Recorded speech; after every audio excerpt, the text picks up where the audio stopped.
Yo, what's up mga ka-Oblak? So ngayong araw nga ay pupunta tayo ng Atimonan, Quezon. Meron pala tayong rides kasama ng ating mga kasamahan sa group.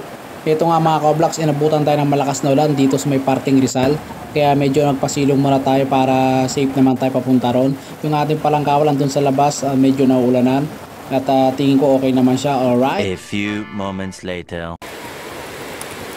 Alright, down ng Atimonan, Quezon. Alright. Okay. Umuulan po, umuulan. Nakasulan. Dito po tayo sa Kalikasan, no? Salamat nga pala sa mga sponsor natin dyan. Nature. Nature, no? Nature Press. Kitang-kita po yung mga kasama namin po. Black Army Hi po naman yan. kayo dyan. Hi sa mga idol natin dyan. Mga Black Army po yan, no? Yan, mga tropa natin Alright. malulupit. Mga matitino. Picture. Okay. Okay, tayo maglalakad, no? Medyo maputik. Tandaan lang po, medyo maulan. Madulas. Okay. Ito may dala ko extra ano. Alright. Muulan po, muulan ha. Uy. Uy, uy. Uy, yung dam oh. May tilapia siguro dyan. Oh, lumalakas ang ulan. Bilisan natin.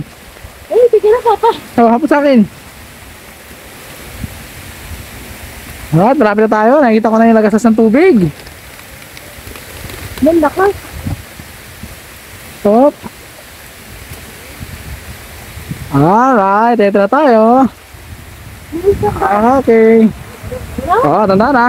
Diretso lang. Diretso. Nakakalula. Diretso. Experience mo sa buhay yan? Grabe, nakakaba. Tira mo, tsura mo na. Oh, huwag kang malikot. Kinabahan dun eh. Huwag kang malikot. Oh, success, di ba? Grabe nakakatakot ako dito. Nakakaba. Grabe. May tilapia kaya dyan?